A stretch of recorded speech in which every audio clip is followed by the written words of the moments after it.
It's difficult to grasp when you see it now. The property looks normal, peaceful, orderly. It is what happened here that fateful day that helps define it, though. It's history, the day the rains came and kept coming. I'm on my way home, and my boyfriend texts me and tells me that there's a curfew set up in our town of Albany, and it's for 8 o'clock. And I'm looking at the time thinking, oh Lord, I hope I can make it there. That night, unaware of its magnitude, the waters kept rising and rising. When her boyfriend looked around the following morning, they knew their lives were about to change. When he came outside, he came over here and just leaned up against this post. And then we see the rescue boats coming up the ditch right here on the side and taking people out. We start looking around even more. See water's coming from all directions, coming from this direction. Look down the road that way, it's coming from this direction too. And then that's when we see that the water's coming from this side too. Within an hour, this whole place was flooded. It had become a code red. The reality was they had little time. So they had to go back in the house and make decisions about what to take, what to preserve. We had just enough time to go back in the house and lift up all the important stuff, hoping and praying it wouldn't get that high. Their destiny unknown, they took a boat, then they walked, then they called a friend. He had a pickup. They tried to find a way out of the area. They realized they were stranded.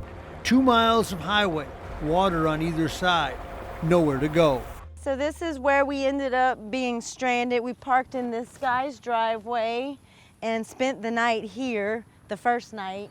The next morning, this guy that lives in this trailer back here invited us to come and stay with him until we can get out. For Crystal and Dwayne Mitchell, it was a similar story. Dwayne was working, so I called him and I told him, look, the water's coming up. And so it looks like it's coming up pretty fast. They didn't quite understand what they were up against initially until Dwayne arrived home, or almost home. I parked my truck on the high side of the road over there. It was still out of the water, but you can see that bank is built up pretty high. When I come off the highway, at first I had to find the driveway because the water was muddy. Found the driveway, come up the driveway. I was walking and it was just beneath my shirt pockets. The water was right here on me. The water kept coming. There was nothing they could do. Got up to about right here on me when I decided that we needed to go upstairs. Darren Cunningham lived nearby. He had other issues besides his own safety. He had raced horses and special buggies that he had purchased that had appeared in movie sets, all now at stake.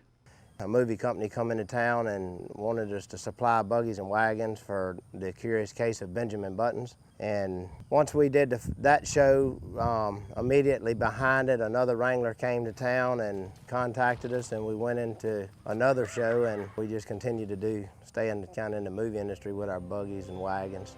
When it was all over, they had a piece of their lives ripped away.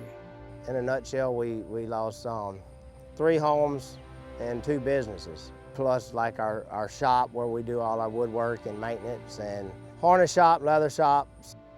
It was so crazy. People across the street have horses and they're trying to rescue the horses, so they're trying to bring them out in the road too. We lost 1 horse and 1 cow, most of our goat herd and chickens. And it's things that we use in the movie industry. Very little was spared, including the local school district, where they were preparing for an upcoming year. We have 18 buildings on campus, classroom, buildings, hallways. All 18 of those were under 2 and 3 feet of water. Basically, contents were 100% lost. George and Lynette McNair had a different perspective. They run a child care center, and while they had to endure the wrath of Mother Nature, their property was preserved, turning them quickly into caregivers for anyone who needed it. I got on Facebook and asked for donations of clothing, any kind of diapers, what have you. We started cooking meals and offering them to the families, and we were putting out about 125 meals a day. They were part of what came out of the devastation, the other side, where the human spirit was awakened, where hands were joined, where the best of human nature had a chance to shine. We run a daycare with 50 kids, no damage to the building, so we came here and word got around, and we was feeding the neighborhood, we was feeding friends, anybody that wanted to stop in. We were feeding, and we had a carport full of bags of clothing that our girls had separated by sizes, and people came and picked out what they wanted and what they needed. And that's where this story takes a turn. Because when the damage was done, it was substantial for so many. This is all the stuff we had to throw out: our furniture, bookshelves, clothes, shoes, books, TVs. This is basically mold. That's the fear we all have. I mean, if you don't get it dried out in time, once that stuff starts, it's really hard to stop. Now, I've treated it twice so far. So they rallied, they understood, humbled by the situation, and reminded what the human condition can be reduced to in front of your own eyes. We realized that we got a lot of stuff we don't really need anyway. Pretty much everything we own is just stuff. One thing I did notice as I evacuated everybody, and like I say, me and my son was putting people in boats.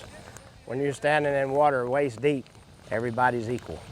It don't matter if you're rich, poor, race, color, gender, everybody's equal. It's just people helping people. That's the lasting takeaway, that you can endure, you can survive, you can live to see another day and make it a good one. Approximately 80% to 90% of the homes in Denham Springs did flood, and that's our students. We know that quite a few of them are displaced, and we've only had about 100 of our 1,700 students say, "I won't be returning to Denham Springs High School." What they're reminded of are memories of lives lived here. This was actually a Life Touch school picture. It was in a frame, a little bit distorted. And what is restored is hope in each other. We've been here 21 years, and we know everybody right here. Raised half of the kids in Albany, so they're like family. And they are reminded at places like a checkout at a local store. So I was telling her how we had lost everything in the flood. And this lady behind us, in the line behind us, paid for our stuff, all of it. I got emotional at that point, I really did. I started crying. I was like, oh my God, that is so nice. See, you cannot control the physical outcome of nature's rage, but you can always control your response. It's all gonna be okay because, you know, it's just things, and I guess as long as we're all together, it's all that matters, right? Yeah. I'm just thankful that everybody came together and helped us out in our time of need. Life to the Max is brought to you by Life Touch, photography for a lifetime.